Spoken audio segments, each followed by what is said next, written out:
Esto. Y nada, vamos a seguir con la mecánica cuántica. Vamos a seguir con la mecánica cuántica, física moderna. Estábamos aquí hablando de los espectros atómicos y decíamos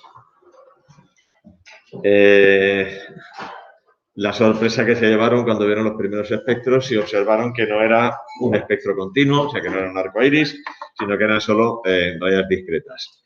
El modelo atómico que estaba vigente en aquel momento era el modelo de Rutherford, que planteaba ya dos partes en el átomo, una parte central que llamaba núcleo, donde estaba toda la carga y casi toda la masa, y girando alrededor de él se encontraban los electrones. Pero Rutherford no ponía ninguna restricción en cuanto al lugar donde pueden estar los electrones. En principio pueden estar a cualquier distancia del núcleo. Con lo cual, las posibilidades de tránsitos de una órbita a otra pues son infinitas. Y cada tránsito de una órbita a otra, cuando el electrón vuelve a la órbita en la que se encontraba, emite una radiación cuya energía corresponde con la diferencia de energía entre los dos niveles entre los que se ha movido el electrón. Si tengo infinitos niveles, tendré infinitas posibilidades de tránsitos y, por tanto, infinitas longitudes de onda y tendré un espectro continuo. ¿Vale? Sin embargo, lo que se observaba eran espectros discontinuos, espectros de rayas, donde veía rayas, en el caso de espectros de emisión, rayas de colores, en el caso de espectros de absorción, lo que veía era huecos, rayas negras, dentro de un arco iris completo. La primera persona que explicó la discontinuidad de los espectros fue el amigo Bohr, Niels Bohr.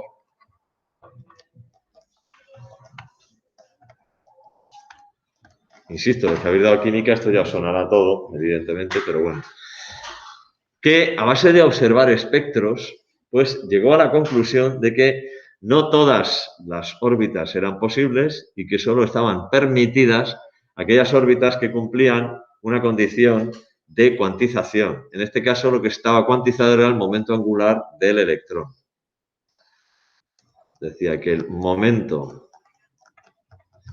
angular del electrón cuantizado. Bohr todavía consideraba el electrón como una partícula. Estamos todavía hablando de mecánica de partículas. ¿Vale? El momento angular del electrón es el momento de la cantidad de movimiento, es decir, masa del electrón por velocidad por radio de la órbita. Y entonces, de acuerdo con Bohr, esto tenía que ser un número entero de veces la constante de Planck partido por 2pi. Y esto se le ocurrió a este tío mirando espectros. O sea, espectacular, ¿no? Aquí es donde aparece por primera vez un número cuántico. Este era el número cuántico principal, que es la primera vez que aparece en el modelo de Bohr. Luego, por ejemplo, en la mecánica ondulatoria, la ecuación de Rödinger y tal, que son ecuaciones diferenciales, se resuelven mediante integraciones, etcétera, y en las integraciones siempre aparecen constantes de integración y los números cuánticos aparecen de forma natural. Sin embargo, Bohr, el primer número cuántico, el número cuántico principal, lo introdujo a capón, así. Luego ya vino Sommerfeld, que dijo, no, las órbitas no solo pueden ser circulares, también pueden ser elípticas. Introdujo el número cuántico secundario o azimutal, L. Este es N, el otro era L. Luego, observando el efecto Zeeman, introdujeron el número cuántico magnético. Y luego ya considerando el giro del electrón, el spin, el número cuántico de spin. Pero bueno, de lo que nos interesa, como las combinaciones de números cuánticos y todo eso es una cuestión de química, de eso no vamos a hablar aquí. Entonces, vamos a lo que vamos. Bohr consideró que el momento angular del electrón estaba cuantizado. El electrón no puede encontrarse en cualquier órbita, solo puede encontrarse en aquellas órbitas que cumplan esa condición. Masa del electrón por velocidad del electrón en la órbita por el radio igual a un número entero de veces la constante de Planck partido por 2pi. Buenos días. Si consideramos que la energía del electrón en una órbita es la suma de la energía cinética más la energía potencial, la energía cinética es un medio de masa por la velocidad del electrón al cuadrado y la energía potencial, en este caso, es negativa, porque el electrón tiene carga negativa, sería K por la la carga del núcleo, bueno, se puede poner Z, número atómico. No, vamos a poner ahí carga núcleo, es igual. Por la carga del electrón partido por el radio. Esto lo recordáis de campo eléctrico, ¿verdad? El potencial eléctrico K por el producto de las cargas partido por la distancia. Por otro lado, como se trata de electrones girando alrededor del núcleo y la fuerza centrípeta que hace que giren es la fuerza electrostática, lo que tengo es que la fuerza centrípeta es igual a la fuerza de tipo electrostático, es decir, K por la carga del núcleo por la carga del electrón partido por el radio al cuadrado es igual a masa del electrón por velocidad del electrón al cuadrado partido por 2. Partido por 2, no, perdón, partido por el radio. Con lo cual, este con este se me va. Y esto es parecido a lo que hacíamos ahí lo diré. Con el campo gravitatorio, tal, ¿recordáis cómo calculábamos la velocidad orbital? Bueno, pues hacíamos algo así. Bueno, aquí en este caso, digo, masa del electrón por velocidad del electrón al cuadrado es igual entonces a K por carga del núcleo por carga del electrón partido por radio. ¿Vale? Entonces, si yo sustituyo esto aquí en la expresión de la energía, si yo sustituyo aquí masa por velocidad del electrón al cuadrado, en la expresión de la energía, lo que tengo es que la energía del electrón es un medio de K por Q, la carga del núcleo, por la carga del electrón partido por R, menos K por la carga del núcleo, por la carga del electrón partido por R. Es decir, menos un medio de K por la carga del núcleo, por la carga del electrón partido por R. Vale. Si ahora me cojo la condición de cuantización de Bohr, que la tengo aquí, MVR es igual a N por S partido por 2pi. Y despejo la velocidad del electrón aquí.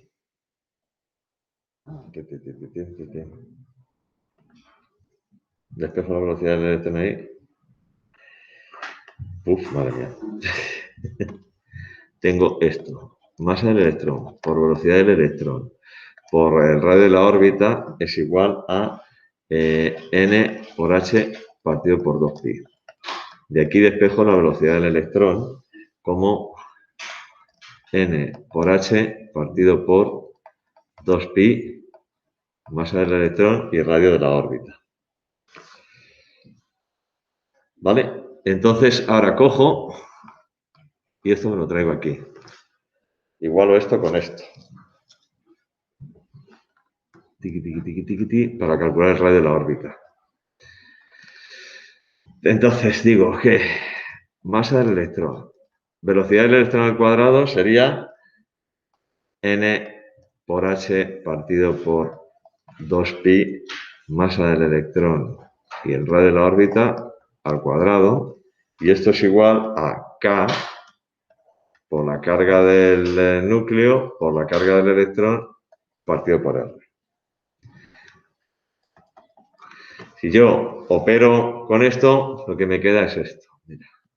A ver, masa del electrón, esto sería N cuadrado, H cuadrado, partido por 4pi cuadrado,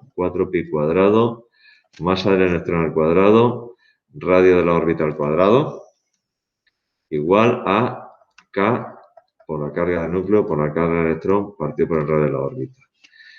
Esta masa de aquí se me va con este cuadrado. Y este radio se me va con este. Si yo ahora paso este radio que tengo aquí, lo paso aquí multiplicando, y el K por la carga del núcleo por la carga del electrón lo paso aquí dividiendo, puedo encontrar esta expresión para el radio de la órbita. El radio de la órbita es igual a N cuadrado por todo este chorizo. H cuadrado partido por 4pi cuadrado, masa del electrón, K por la carga del núcleo por la carga del electrón.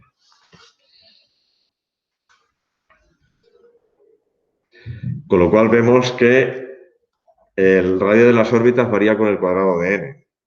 Si la primera órbita del modelo de Bohr está a una distancia r, la segunda está a una distancia 4r.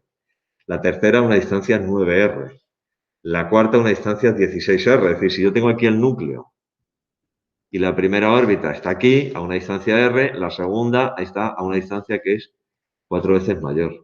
La tercera a una distancia que es 9 veces mayor. Pues 1, 2, 3, 4, 5, 6, 7, 8, 9, más o menos por aquí.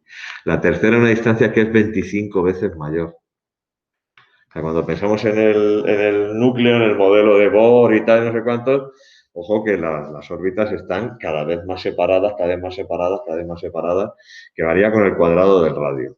Vale. Si yo ahora cojo esta expresión del radio, y la introduzco aquí en el cálculo de la energía menos un medio de K por la carga del núcleo, por la carga de electrón, partido por el radio, puedo llegar a esta expresión para la energía. Energía de la órbita es igual a menos 1 partido por n cuadrado. Toma ya, me he hecho chorizo. 2pi cuadrado, masa del electrón, K cuadrado, carga del núcleo al cuadrado, carga del electrón al cuadrado, partido por h cuadrado. ¿Vale? Es decir, la energía, primero, es negativa y además disminuye con el cuadrado de la distancia. Es decir, si yo represento energía frente a distancia, voy a tener pues, una forma parecida a la que tenía en el caso del campo gravitatorio, de la energía potencial que salía negativa. Y esa energía disminuye con la distancia. ¿Cómo se explicaba entonces las rayas de los espectros? Bueno, pues ¿cómo que no me sale? La longitud de onda o la energía correspondiente a una raya del espectro es justo la diferencia de energía entre dos niveles. Es decir, si por ejemplo yo tengo para el nivel 1, la energía del nivel 1 es igual a menos 1 partido por n1 cuadrado por todo este chorizo. 2pi cuadrado, masa del electrón, K cuadrado, carga del núcleo al cuadrado, carga del electrón al cuadrado, partido por h cuadrado. Y la energía del nivel 2 es igual a menos 1 partido por n2 al cuadrado, 2pi cuadrado, masa del electrón, K cuadrado, carga del núcleo al cuadrado, carga del electrón al cuadrado, partido por h cuadrado. La diferencia de energía entre el nivel 2 y el nivel 1, cuando el electrón sube del nivel 1 al nivel 2, la diferencia de energía sería energía 2 menos energía 1. Pero ¿qué pasa cuando baja del nivel 2 al nivel 1? ¿Vale? Entonces se emite la radiación con esa diferencia de energía, con una diferencia de energía igual a esa. Con lo cual, diferencia de energía es igual a energía 2 menos energía 1. Vale, saco todo esto fuera. 2pi cuadrado, masa del electrón, K cuadrado, carga del núcleo al cuadrado, carga del electrón al cuadrado, partido por h cuadrado, por 1 partido por n1 cuadrado, menos 1 partido por n2 al cuadrado.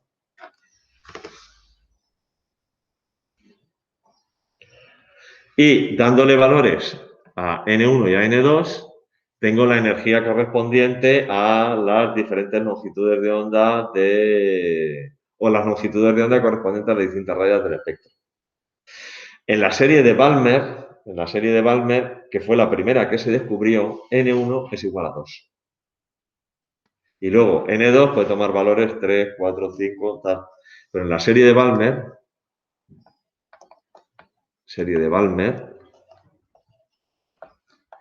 n1 es igual a 2. ¿Vale? En el espectro completo del hidrógeno hay 5 series. La serie de Lyman, Balmer, Paset, Brackett y Fund. Y cada una de ellas, en la serie de Lyman, n1 es igual a 1. En la serie de Balmer, n1 es igual a 2. En la serie de Lyman, Balmer, Paset, n1 es igual a 3. Brackett, n1 es igual a 4. Y Fund, n1 es igual a 5. Es decir, el nivel fundamental del electrón está en la capa 1, en la capa 2, en la capa 3, en la capa 4, en la capa 5. Y luego de ahí para arriba, pues puedo ir subiendo distintas capas y cuando baja me da las rayitas del espectro. Bueno, total. Todo esto para los de química que os sirva de recuerdo, para los de física, ya veis qué bonito, tal, no sé qué, no sé cuántos. Total, que la mecánica clásica no era capaz de explicar los espectros. Tuvo que llegar el amigo Bohr e introducir la primera introducción a la mecánica cuántica, a los principios de mecánica cuántica. Más adelante, tampoco mucho más adelante, todo esto fue a principios del siglo XX ya, de Bohr estamos hablando ya del siglo XX. En los primeros años del siglo XX, no recuerdo qué exactamente, no me acuerdo el año, se empezó a desarrollar otra forma de ver al electrón y a considerar al electrón no como si fuese una partícula, sino incluso matemáticamente como si fuese una onda. Entonces, os voy a poner aquí los principios de la mecánica cuántica. Tiqui, tiqui, tiqui, tiqui. Principios de la mecánica cuántica.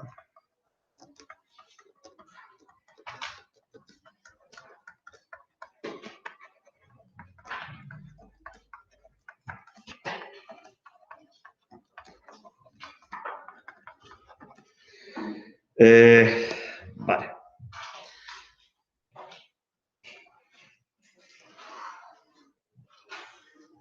La dualidad onda-corpúsculo. Principio de dualidad onda-corpúsculo. Corpúsculo. Hasta, pues eso, hasta principios del siglo XX, o antes incluso, había como dos corrientes de pensamiento. Unos que consideraban que la luz estaba formada por partículas, el primero de ellos fue Newton. Más adelante, cuando se desarrolló las teorías de Maxwell, las leyes de Maxwell, etcétera, se consideró a la luz completamente como si fuera una onda. Planck consideraba la luz como una onda. El efecto fotoeléctrico de Einstein parece pensar o parece coincidir con que la luz fuera un corpúsculo, porque son los fotones los que chocan contra la superficie del metal y los que son capaces de arrancar esos electrones. Y total, que hay siempre como una doble manera de ver la luz, como si fuera una onda, como si fuera corpúsculos, como si fuera una, como si fuera corpúsculos, hasta que llegó el tiparraco este, que se llamaba de Broglie. Esta es la hipótesis de Broglie, que dijo, todo cuerpo en movimiento tiene una onda asociada, es decir, bueno, él decía una onda asociada, toda partícula en movimiento, todo cuerpo en movimiento tiene una onda asociada cuya longitud de onda viene dada por la expresión lambda es igual a h partido por p, donde h es la constante de Planck, ¿vale? Fijaos, Planck,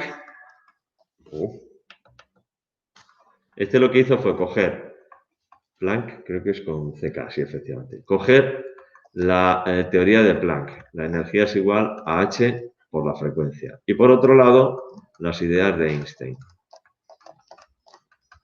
Es decir, energía es igual a masa por velocidad de la luz al cuadrado. Si yo igualo una con otra, h por la frecuencia es igual a masa por velocidad de la luz al cuadrado. Como la longitud de onda, la frecuencia es igual a velocidad de la luz partido por longitud de onda, yo puedo poner como que h por velocidad de la luz partido por longitud de onda es igual a masa por velocidad de la luz al cuadrado, con lo cual la velocidad de la luz con ese cuadrado se me va y puedo despejar de aquí la longitud de onda como h partido por mc. ¿Y mc qué es? Sería la cantidad de movimiento de un fotón. La cantidad de movimiento de un fotón, es decir, sería h partido por p. O sea que lo que cogió Planck fue las ideas de Broglie, fue las ideas de Planck y las ideas de Einstein, las mezcló. Y ahí dijo, pues entonces yo lo que voy a hacer es considerar que las partículas se pueden comportar o presentar una naturaleza dual. Pueden tener naturaleza corpuscular o naturaleza ondulatoria. Hay un principio, no me acuerdo ahora cómo se llama. Ahora os contaré un poco así, a modo de curiosidad. Bueno, os pondré el vídeo este del experimento de la caja y tal. Una partícula, un electrón, puede mostrar propiedades de partícula o puede comportarse como una onda, pero nunca como las dos cosas a la vez. O se comporta como partícula o se comporta como onda. No puede presentar las dos caras de la moneda al mismo tiempo. ¿Vale? No me acuerdo cómo se llama el principio este. Ay, es que no me acuerdo. Bueno, fijaos cómo, si yo ahora considero al electrón, en vez de considerarlo una partícula, lo considero una onda, si yo pienso en una órbita de Bohr, una órbita circular, que era lo que consideraba Bohr al principio, yo pienso en una órbita circular, fíjate, pienso en una órbita circular, voy a pensar en dos órbitas circulares. Ahora, imaginaos que el electrón es una onda, entonces el electrón está en la órbita. Vaya, no lo he hecho. Bueno, sí. Ay, no. No he llegado como tenía que haber llegado. Espera un segundo. A ver. Tengo que hacer. Ahora sí. Vale. Fijaos que justo llega aquí y sigue. ¿Qué condición se cumple aquí?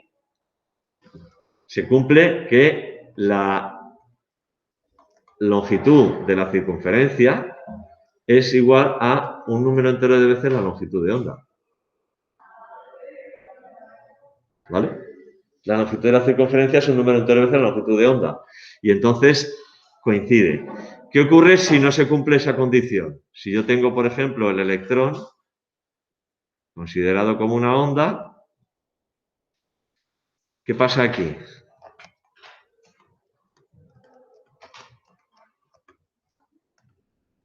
Una interferencia.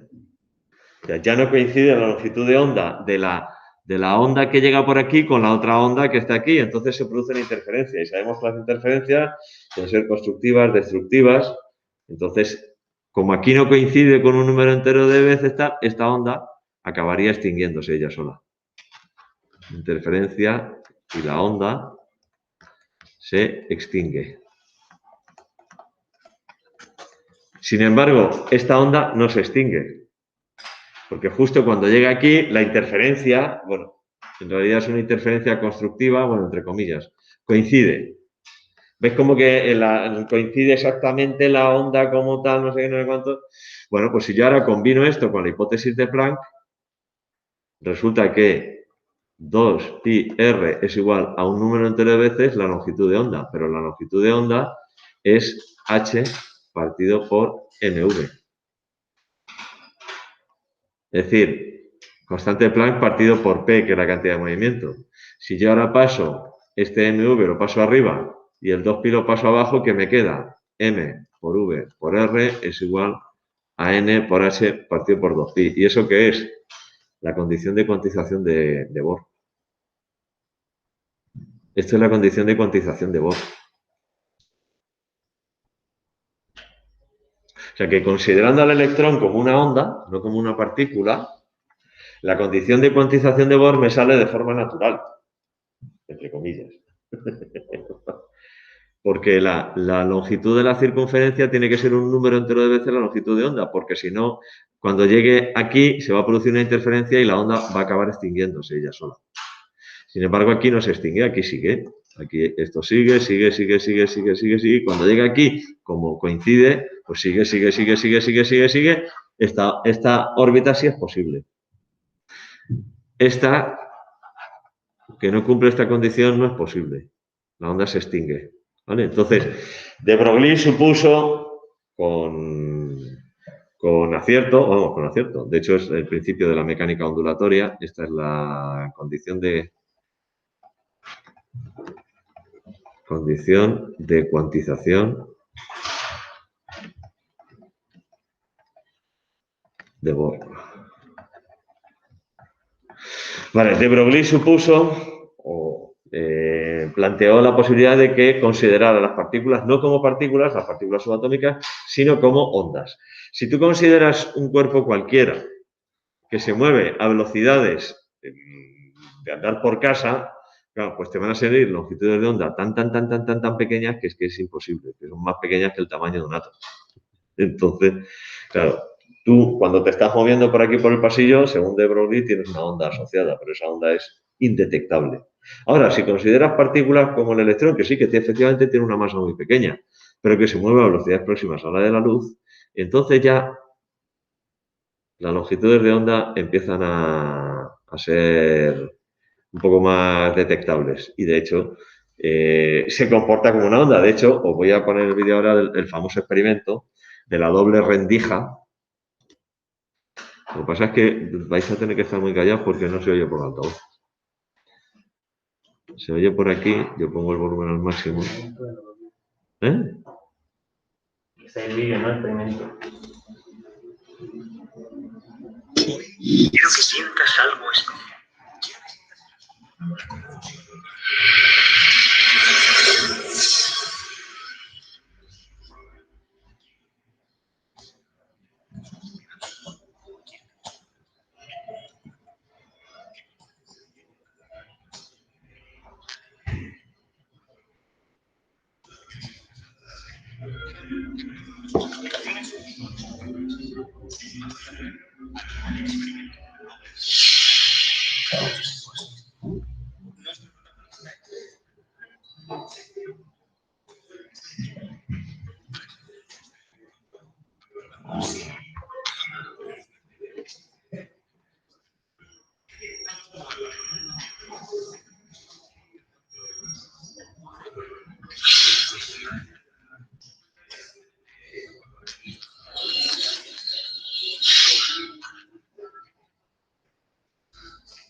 Qué vergonzoso.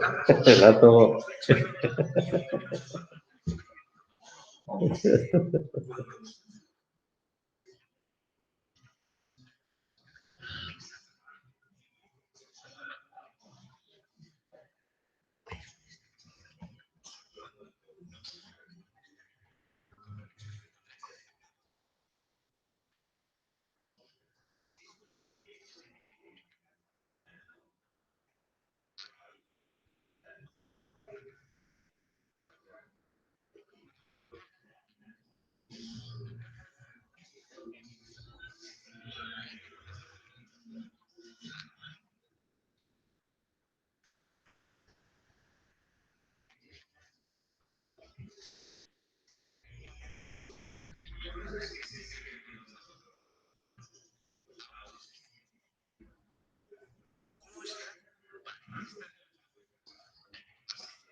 ¿Qué es lo que pasaba cuando la hipótesis, ¿no?, que se maneja, ¿no? Cuando tú tienes las dos cajas, estás haciendo el experimento, que aleatoriamente, bueno, en realidad el experimento se hizo con unos cañones que bombardeaban y una pared con dos rendijas. Si tú coges una pared con una rendija y disparas con una ametralladora, lo que te vas a encontrar en la pared de enfrente va a ser un patrón, pues eso, impactos más o menos, la mayoría justo delante de la rendija, alguno tal. Con una rendija y con una ametralladora pasa eso. Si tú, por una rendija muy fina, lo que haces es pasar un haz de luz, una onda, lo que vas a ver es pues una zona iluminada en el centro y algo de sombra. Esa iluminación se difumina hacia los lados. Vale, pues una onda. Ahora, si en vez de hacer el experimento con una rendija, lo haces con dos rendijas, en vez de con una, si tú disparas con una ametralladora, bueno, pues te vas a encontrar pues una imagen de impacto delante de una rendija y otros impactos delante de la otra. Y digo, oye, pues efectivamente, ¿no? Particular, impacto y tal. Si yo lo hago con dos linternas, con dos haces de luz, ¿qué pasa? Las rendijas se comportan como focos emisores, como en el principio de Huygens, y detrás de la primera pantalla, detrás de la primera pared, lo que pasa es que tengo dos focos emisores de ondas que están separados tal, y se produce una interferencia. Y entonces la imagen que tengo en la proyectada en la pantalla es una imagen que tengo claro, oscuro, claro, el patrón de interferencia de una onda. ¿Qué ocurre si yo ese experimento, en vez de hacerlo con una ametralladora, con unas balas, lo hago con átomos, con electrones? Que si lo hago con una sola rendija, pues efectivamente me da el típico patrón de una partícula. Todos los impactos, tal. Pero si lo hago con dos rendijas, se comporta como si fuera una onda. Y no solo eso, si pongo un detector, el patrón de onda desaparece y se comporta otra vez como si fuera una partícula. Te deja, pues efectivamente, con la boca abierta, nos deja con la boca abierta, tal. Total, que al final, pues la conclusión, bueno, las conclusiones fueron varias. El principio de la dualidad onda-corpúsculo nos invita o nos abrió la puerta a considerar las partículas subatómicas como ondas y a desarrollar toda una disciplina matemática distinta para el tratamiento de las partículas subatómicas, etcétera, que es lo que se llama la mecánica ondulatoria, la mecánica de Rödinger. La ecuación de Rödinger seguro que os sonará a alguno. ¿Os suena? ¿Y a los de química tampoco? Es Rödinger. ¿Habéis oído hablar lo del gato de Rödinger? El Rödinger, tengo dos noticias, una buena y una mala. Su gato está vivo y su gato está muerto. Una de las estas, lo del famoso gato de Rödinger, es que, o uno de los principios de mecánica cuántica es que cuando tú observas algo, quieras o no, de alguna manera estás influenciando. Entonces, el Rödinger lo explicaba diciendo, yo meto un gato dentro de una caja y yo no sé si el gato está vivo o está muerto. Lo meto con un veneno, con no sé cuántos, puede que se lo haya comido, puede que no se lo haya comido. No sé si el gato está vivo o está muerto. Hasta que no abro la caja y lo observo, y entonces influyo de alguna manera, no puedo saber si está vivo o está muerto. Entonces, mientras que la caja está cerrada, el gato está vivo y está muerto. El gato de Rödinger. Entonces, por eso la broma dice, Rödinger, tengo dos noticias sobre su gato. Una buena y una mala. El gato está vivo y muerto a la vez. ¿Vale? Y cuando abro la caja, que es cuando observo, entonces ya una de las dos. Ya no, que no puede ser en las dos cosas. Bueno, pues las partículas subatómicas, los átomos, los electrones, etcétera, se pueden comportar como partículas o como onda. Pero en el momento que empiezo a mirarlo, parece que son vergonzosos y ya no se comportan de las dos maneras, ¿no? ¿Verdad? Para que... Un detector. Ya, es que no mire. De repente pasa de ser varios patrones a que ser uno u otro. Pues hay aspectos del experimento este que todavía no han explicado. Bueno, entonces hay una serie de principios que son los pilares de toda la mecánica cuántica. Sí es cierto que se han explicado muchísimas cosas de teorías de enlace orbitales, geometrías de moléculas, etcétera, etcétera, etcétera, a partir de la mecánica cuántica.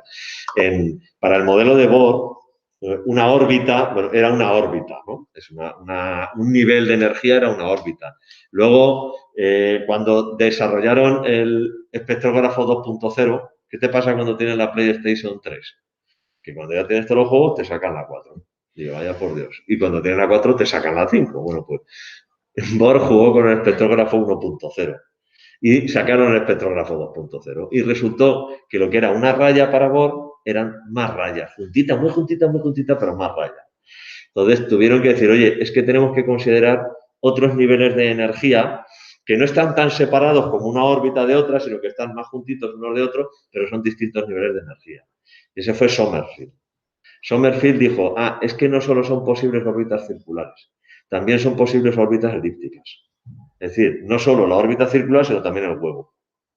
Para un mismo nivel de energía, más o menos el mismo tamaño, tengo una órbita circular, pero también tengo la posibilidad de tener órbitas elípticas.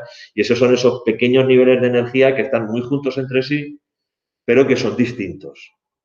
Y entonces introdujeron un nuevo número cuántico, el número cuántico secundario, acimutar, que me indica la forma del orbital. Entonces ya, en vez de hablar de una órbita, hablábamos de orbitales. ¿Vale?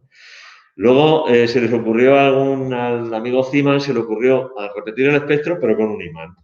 Y entonces vio que algunas líneas se desdoblaban en otras líneas. Dijo, amigo, es que las órbitas elípticas resulta que una órbita circular es totalmente simétrica, pero una órbita elíptica puede tener una orientación o puede tener otra.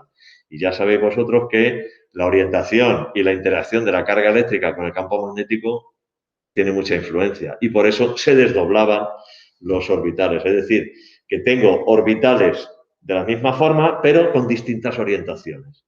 Y entonces ya hablo de los orbitales S, que para Sommerfeld y para Bohr eran pues, circunferencias, ni siquiera esféricos, sino una circunferencia. Los orbitales P, que eran un poco ahuevados y que había 3 distintos.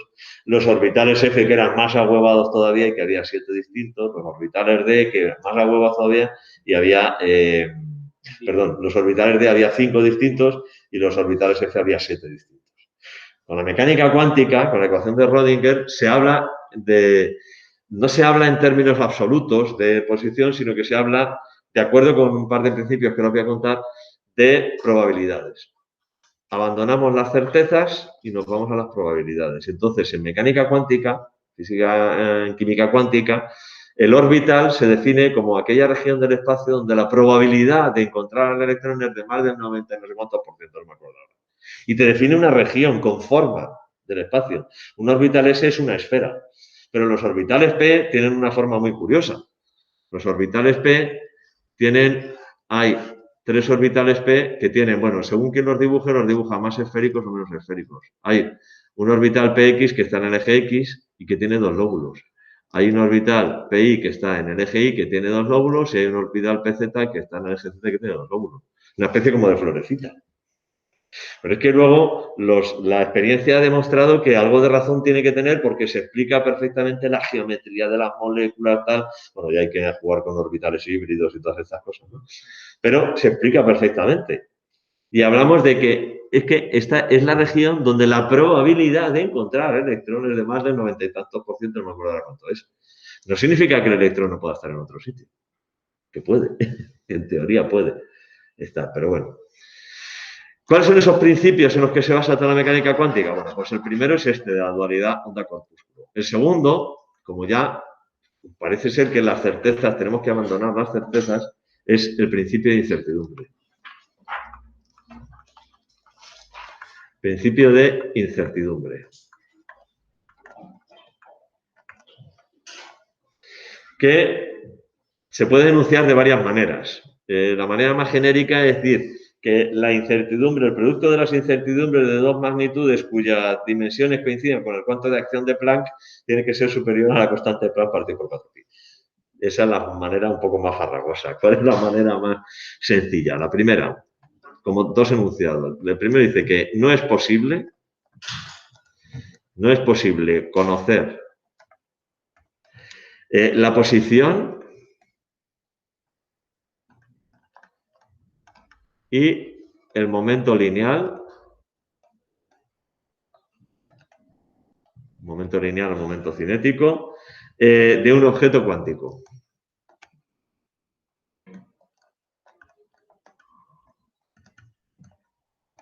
Básicamente un electrón, un átomo, un protón, o sea, no es posible conocer la posición y el momento lineal. Esto matemáticamente dice, la incertidumbre de la posición multiplicado por la incertidumbre del momento lineal tiene que ser mayor o igual que la constante de Planck partido por 4pi. Es decir, si yo conozco con mucha precisión la posición, evidentemente el momento lineal lo conoceré con muy poca precisión. Antiguamente se decía, no puedo conocer la posición y la velocidad. Claro, el momento lineal es velocidad, es masa por velocidad. Si conozco muy bien, con mucha precisión la posición, no tengo ni bajolera idea de la velocidad. Un símil que, bueno, pues por lo menos para hacernos una idea. Imaginaos que yo tengo, el electrón es una partícula que viaja muy deprisa. Y yo quiero conocer su posición. Imaginad que hay un electrón que está bajando de esa caja de enchufes a esta caja de enchufes. ¿Cómo hago para conocer su posición? Con una cámara de estas estroboscópicas de ¡pam! Hago una foto. Y entonces hago una foto y me encuentro al electrón ahí. Conozco perfectamente su posición. ¿A qué velocidad va? Con la foto no puedo verlo, está parado. Entonces no conozco su velocidad. Ahora, quiero conocer muy bien su velocidad y pongo un detector ahí y otro ahí. Y mido el tiempo que tarda en pasar de aquí a aquí. ¡Guau! Fíjate a qué velocidad, pero ¿dónde está? Y yo qué sé, si ya va por allí. Es decir, las dos cosas a la vez no. O una o la otra. ¿Vale? Es decir, no puedo conocer con precisión ni la posición y el momento lineal. Y la otra manera de decirlo es que no puedo conocer, no se puede determinar, o no se puede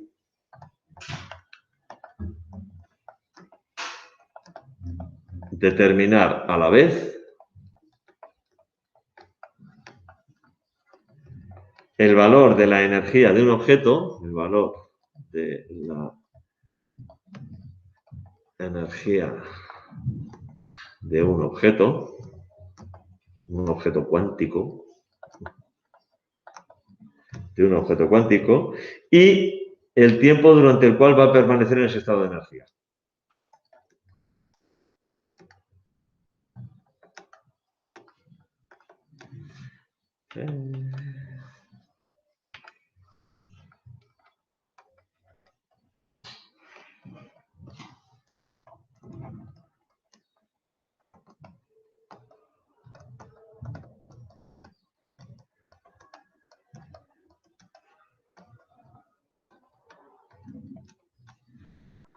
Esto, es decir, que la incertidumbre de la energía multiplicado por la incertidumbre del tiempo tiene que ser mayor o igual que h partido por 4pi. Si vosotros hacéis la ecuación de dimensiones de longitud por masa partido por velocidad, os sale la misma que energía por tiempo. Y a esa ecuación de dimensiones es lo que se llama acción. Por eso, el principio de incertidumbre no es posible conocer con precisión, o el producto de las incertidumbres de dos magnitudes cuyo resultado tenga dimensiones del cuanto de acción de Planck es siempre mayor o igual que la constante de Planck partido por 2pi. Dos maneras de verlo es esta. La más conocida de todas es la primera. Incluso enunciada en términos de decir, no puedo conocer la velocidad y la posición a la vez. No hablando de posición ni de momento lineal, sino de velocidad. No sé si en química os lo han contado esto o no. ¿No os lo contó Carmen al principio? Mencionarlo porque... Y aquí también va a ser mencionarlo, porque o sea, un poco tener idea de lo que es el principio de incertidumbre. ¿Vale? Luego hay otros principios, el principio de complementariedad. Mira, lo tengo aquí apuntado. Ese era de Bohr. Dice que una partícula puede actuar como onda o como partícula, pero nunca de las dos maneras a la vez. Es el principio de complementariedad. Y me queda contaros la ecuación de Rödinger y ya está. Y hemos terminado la mecánica cuántica. Hacer algunos ejercicios en EBAU de mecánica cuántica. Yo he visto que han preguntado en algún momento alguna cuestión sobre la ley del desplazamiento de Wien. Muy raro, pero lo han preguntado. Y sobre todo lo que sí que preguntan son cuestiones de la hipótesis de De Broglie, lo de la dualidad onda-corpúsculo, calcular la longitud de onda, tal, no sé cuánto, eso sí. Pero bueno, haremos algún ejercicio y ya está. Voy a dejar de grabar, que estaba grabando. Mira, pues se ha grabado el vídeo y todo, o sea que...